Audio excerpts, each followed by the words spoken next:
Welcome to Weekly Digest, where we highlight the work of ministers of government as they push the administration's development agenda. Picking up from where we left off last week. Residents of Hiawa Village in the Upper Takatu, Upper Essequibo region will benefit from recent drainage upgrades undertaken by the Ministry of Public Works to mitigate flooding. Minister the Honourable Bishop Juan Edgell visited the worksite recently and inspected new culverts and structures installed through an $8.3 million contract awarded to D&R Construction and Machinery Rental. The climate resilient project is 90% complete. Overall, what we have to manage in the region is ensuring that the bridges are adequately maintained. We have measures in place to deal with the high water season.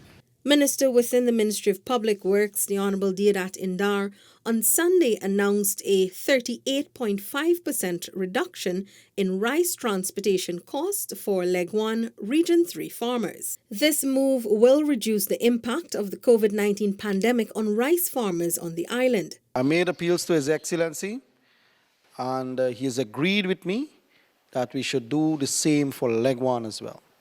So I just want to say to you that I've walked out to Transport and Harbour, General Manager, Ms. Marchant, and the Traffic Manager. I've sat and I worked with them, and they calculated the costs. Minister Indar said government will continue to engage the millers to ensure the 306 farmers there receive substantial benefits from the initiative.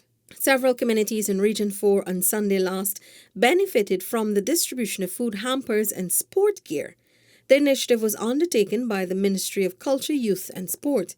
Minister the Honourable Charles Ramson Jr. says the hamper distribution is part of the government's ongoing efforts to alleviate the hardships brought on by the COVID-19 pandemic. Residents of Swan, Hillfoot, Herstelling and Diamond were among the beneficiaries. COVID has come and has really affected people in a negative way. As a result of that, there's a lot of people who are under a lot of pressure. The persons who are on the remote areas, they are also facing the same kind of pressure and sometimes worse, because they don't have the same kind of opportunities to get the kind of assistance because they live so far away. The Central Housing and Planning Authority, CHNPA, has awarded $13.9 billion in contracts to begin infrastructure works and the construction of housing units in Regions 3, 4, 5 and 6. The 199 contracts awarded are in keeping with the government's plan to develop 10,000 house slots every year for the next 5 years. Delivering the feature address, Senior Minister in the Office of the President with responsibility for finance, the Honourable Dr. Ashni Singh, said the move demonstrated government's commitment to ensuring the dream of home ownership is realised for Guyanese. Minister Singh is calling on the contractors to ensure projects are completed in a timely manner. We are launching literally a major step in the changing face of Guyana. It is not an exaggeration to say that we're participating in an activity today that will transform lives. There are 10,000 people, 10,000 families out there who are waiting for you to complete these projects so that they can go to their plot of land, put down a fence, put down a foundation, and start paying a mortgage instead of paying the rent that they're paying today. There are 10,000 Guyanese families who are waiting for these areas to become reality. They're waiting on you. And you are building, you are participating, you are contributing to the building of that dream. Minister of Housing and Water, the Honourable Colin Crowell, emphasised that housing remains a priority for the government. We understand that shelter is a basic human need, which we all share, and we know that it is essential for a healthy, happy life. It is why we have wasted no time in doing all we can to put the housing drive back on the track after the mess that was left by the last AP and UAFC regime. Meanwhile, Minister within the Ministry of Housing and Water, the Honourable Susan Rodriguez, reminded the contractors that they are not just working for the government of Ghana, but also for the people. The contracts were signed at the Artichong Conference Centre. The opening of a sub-office of the Ghana National Bureau of Standards in Bartica, Region 7 will empower businesses and provide greater access to government services. Minister of Tourism, Industry and Commerce, the Honourable Onij Walran, who officially opened the office on Monday, noted that it is part of the PPPC administration's efforts to decentralize services. The opening of this office is a practical demonstration that this administration is serious about business development in Guyana. It is intended to convey that residents in rural Guyana or the outlying areas should in no way feel disadvantaged or disconnected from opportunities available to the rest of the country. The sub-office is located in the compound of the Regional Democratic Council and offers a wide range of verification services for petrol, gold, scales, and more. Region 2 rice farmers were able to have issues affecting them and their crop production addressed by Minister of Agriculture, the Honourable Zulfikar Mustafa. The minister hosted a community engagement in the region at the Cottonfield Secondary School on Tuesday. Minister Mustafa was able to resolve most of the issues on the spot. I think that there were some very practical solutions to the problems that, for example, those persons who were affected by paddy bugs, we have since given them help with chemicals to spray those bugs. Those persons who were affected by flooding, almost 700 acres of rice that were lost, we'll be giving back some seed paddy to the farmers, 1 bag per acre, so that they can be able to go back to the land. Minister Mustafa also met several rice millers following complaints from farmers regarding the price they are receiving for their crops. On Wednesday, Minister Mustafa assured Cane Grove Mahaika farmers of government's continued investment for the advancement of the rice industry. The minister was speaking at the Farmers Exchange Visit and Field Day organized by the Ghana Rice Development Board on Wednesday. We recognize the importance that this sector plays to our country's GDP. That is why what we have done, we said that we'll reverse all the harsh measures that were on the backs of the farmers in this sector. And we have done just that. During the exercise, data and experience as it relates to the planting of the GRDB 16 rice variety was also shared with the farmers. Potential homeowners have been given another option for affordable housing financing, with the Bank of Baroda coming on board as another mortgage finance company. The bank is offering loans at very low interest rates that will benefit families in the low-income bracket. Customers borrowing up to $6 million will pay a 4% interest. Those borrowing between $6 and $12 million will pay a 5.95% interest, while a $12 million to $15 million loan will attract a 6.25% interest. A simple signing ceremony was held on Wednesday between the Ministry of Finance and the bank's Managing Director, Mr. Arun Kumar Gupta, at the Artichong Conference Centre.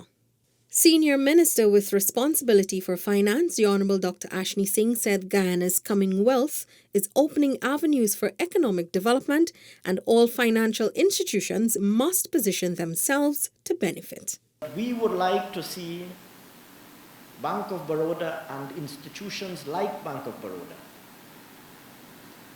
expand your operations in Guyana and position yourselves to take advantage of the remarkable growth prospects of Guyana.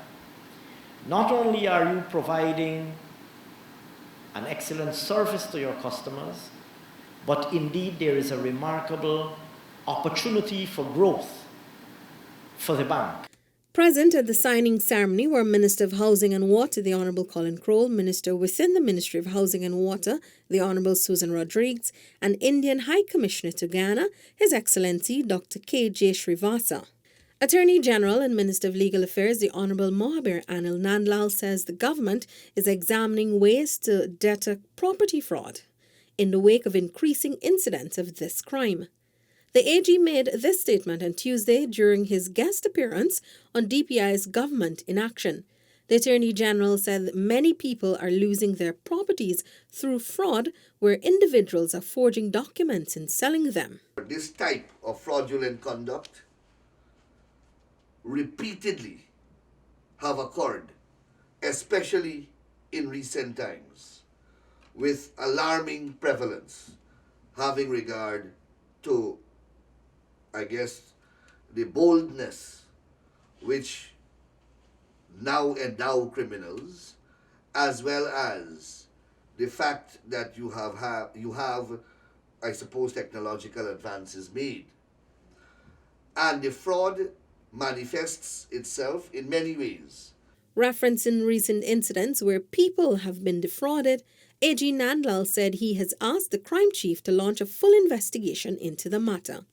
The Attorney General advises the public to familiarize themselves with the official gazette and to continuously check the updated publications to ensure their properties are not listed for sale.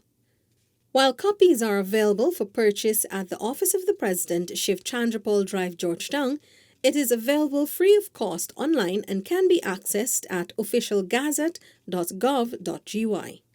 Several members of Parliament have responded to the call to be vaccinated as the government rolls out its COVID-19 vaccination campaign countrywide.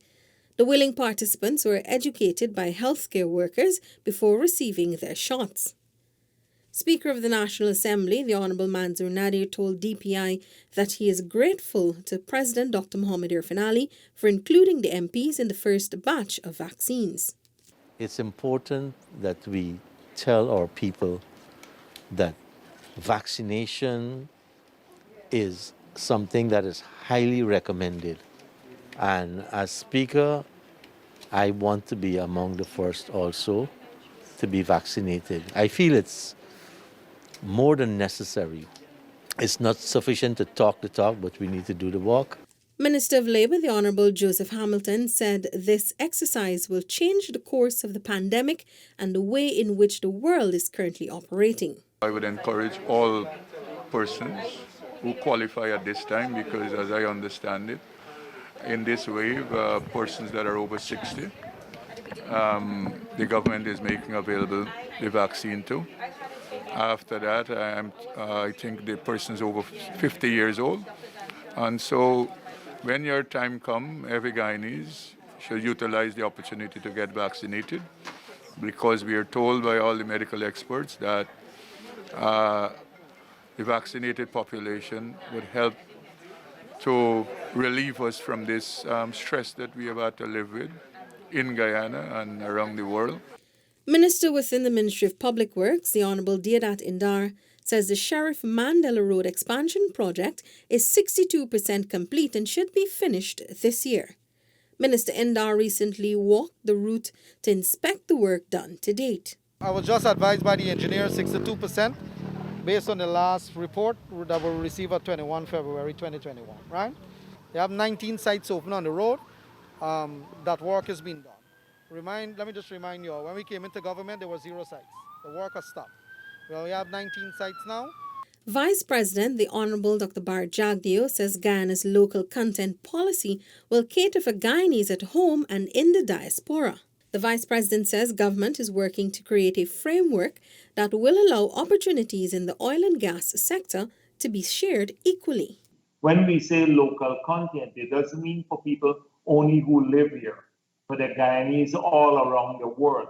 Because once you're Guyanese, even if you have a tiny drop of Guyanese blood from your great-grand and something like that, you are part of that local content policy. And so we are working to create a framework so if they have companies or skills, that they become much more marketable in the industry here. The Vice President noted that while the COVID-19 pandemic has hindered talks, the government recognizes the interest shown by Guyanese and intends to host engagements across the diaspora. Dr. Jagdeo emphasized that all Guyanese must share in the prosperity from the oil and gas sector. Meanwhile, the Vice President says the government is working on a new structure for the Guyana Energy Agency, GEA, to ensure it is better equipped to handle the rapid developments in the oil and gas sector. Dr. Jagdeo was speaking during GlobeSpan 24/7's program Wednesday evening. He says the coalition government failed to implement policies to deal with the rapid changes occurring in the sector. As such, the government is working to safeguard the country's resources and ensure investments in the sector are not delayed. The Vice President says advertisements to build the human capacity can be expected as early as next week. Every day, there are mundane issues, real-time issues that you have to address, which take up a lot of the technical staff time. Because if they don't fix the permit now, etc., we lose investment, people lose money, etc. So it's a big struggle between the two. And the only way we resolve that is by building the capacity. So even now, we're working on the new structure for the energy agency that will manage the sector. The new policies will empower the government by ensuring oil companies are held accountable for the sums spent here. As Guyana continues to combat the spread of COVID-19, the Ministry of Health is reporting that to date, 15,524 citizens have received the COVID-19 vaccine countrywide. Minister the Honourable Dr. Frank Anthony says the government is pleased with the pace of the vaccine rollout. He's encouraging more people to get vaccinated. Many persons are coming forward to take the vaccine, and we are very pleased with that. We'll be ramping up the rollout because we want as much people as possible and in the fastest way possible to get this, because once they get the vaccine, that protection starts, and we are eager to put these vaccines in people's arms rather than keeping it in one of the freezers that we have. Stakeholders can look forward to major improvements in the local logging sector as government makes strides to end illegal logging practices. Minister of Natural Resources, the Honourable Vikram Bharat, made this recommitment on Friday as he addressed an event hosted in observance of International Day of Forest, which falls on Sunday. We need to curb illegal logging. Illegal logging destroys the forest or environment.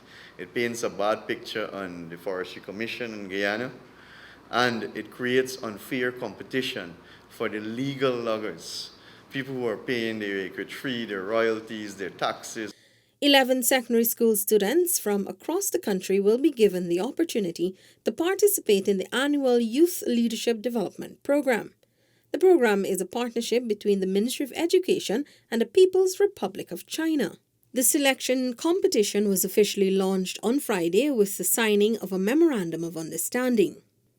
Education Minister the Honourable Priya Manikchan says this is in keeping with the ministry's mandate to develop well-rounded students. This partnership advances what the Ministry of Education believes in and has begun, which is that we must develop rounded citizens who are fantastic academically, but citizens who understand that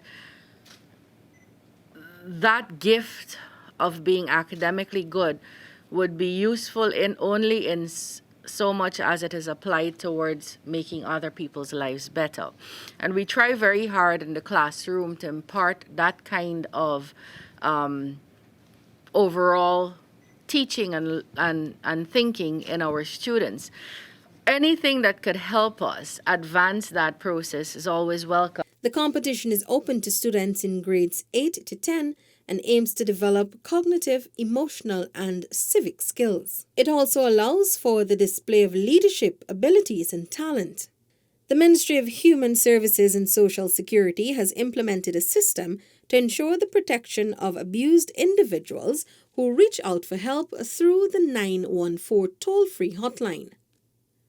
Minister the Honourable Dr. Vindhya Prasad gave this assurance during Friday's media conference on gender-based violence. Immediate intervention would require officers to contact the police directly if there are issues that require immediate intervention to take a person or a child to safety. That has been occurring. And of course, those who are in situations that do not warrant immediate attention, the officers will intervene, whether it's counseling or whether it's linkage to our support services. 17 operators currently handle the 24-hour 914 emergency line on a shift system, with plans to expand the staffing to 20. 25 entrepreneurs have been recognized by the Small Business Bureau for their outstanding service over the last year, even as the country battles with the COVID-19 pandemic. Minister of Tourism, Industry and Commerce, the Honourable Unij Walran, who addressed the entrepreneurs at the awards ceremony, encouraged them to continue utilizing the services available to them through her ministry and the Bureau. See them as palpable recognition of your arduous work and fortitude. Equally important, let this award inspire those who are considering business or thinking about abandoning their operations. The theme for this evening could not be more apt. Resilience, innovation, and ingenuity are now watchwords if any business expects to survive this pandemic period. Minister of Local Government and Regional Development, the Honourable Nigel Darmlal, has commissioned Cell 2 of the Higgs-Bosch sanitary landfill site. The minister said the commissioning brings government a step closer to improving sanitation management. Cell 2 is a semi-aerobic landfill that allows faster deterioration of solid waste, which is environmentally friendly. This facility ideally was supposed to be servicing the municipal waste of Georgetown and wider Region 4, but now we also have, because we don't have a similar facility in Region 3, the waste from Region 3 also comes here. Across the country too, we have facilities in, but much more minute compared to what we have here in the different towns, except anywhere in Region 5 and 3, everywhere else has quote-unquote a landfill, but not to this magnitude. Cell 2 features perforated pipes covered with rubble and allows for faster stockpiling of waste. Over 500 residents of Tushen and surrounding Region 3 communities benefited from a wide range of services offered by the Ministry of Human Services and Social Security during a public outreach on Saturday. Speaking at the opening of the event at the Tushen Primary School, Minister the Honourable Dr. Vindhya Prasad explained that the aim is to ensure every citizen has access to the services offered by her ministry. We're not asking you to come centrally to access the services. We are here to serve you with humility and to solve any issues that you have pertaining to the ministry. We believe in service. We're putting the human back into service because this is human services, and this ministry deals with everything. Minister Prasad also encouraged residents on a number of initiatives the ministry will be implementing to eradicate social ills in society. That's it for this edition of Weekly Digest. For these and other government-related information, do log on to our website dpi.gov.gy and our social media platforms as well. Goodbye.